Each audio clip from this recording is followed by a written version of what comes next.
கட்டி வருகிறார்கள். சரி, நாளைக்கு இந்த இடஒதுக்கீடு கொடுத்து விட்டாலும் கூட பலன் என்பது இல்லை என்று சொல்கிறீர்களே, அப்படியானால் என்ன தீர்வு? இங்கே கல்வியிலேயும் வேலை வாய்ப்பிலேயும் கொடுக்கிற இடஒதுக்கீடு மட்டும் நமக்கு தீர்வாகாது என்பதுதான் எங்களுடைய கருத்து. அப்படியானால் என்ன தீர்வு? 1909 வெள்ளைக்காரன் கொடுத்ததை போல சட்டமன்றத்திலேயும் நாடாளுமன்றத்திலேயும் அமைச்சரவையிலேயும் இடஒதுக்கீடு இருந்தால்தான் இந்த இடஒதுக்கீட்டின் பலன் என்பது நமக்கு கிடைக்கும் என்பது எங்களுடைய கருத்து.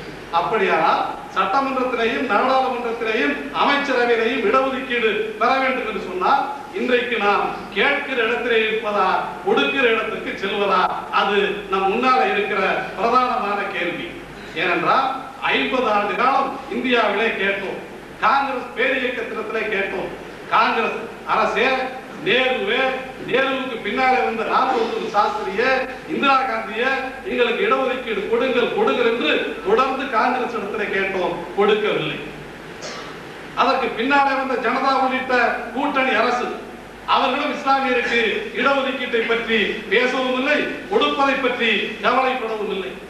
அதற்கு பின்னாலே நமக்கு எதிரான ஒரு அரசு பாரதிய ஜனதா அரசு, அதிலே கேட்டும் பிரயோஜனம் இல்லை, பேசியும் பிரயோஜனம் இல்லை.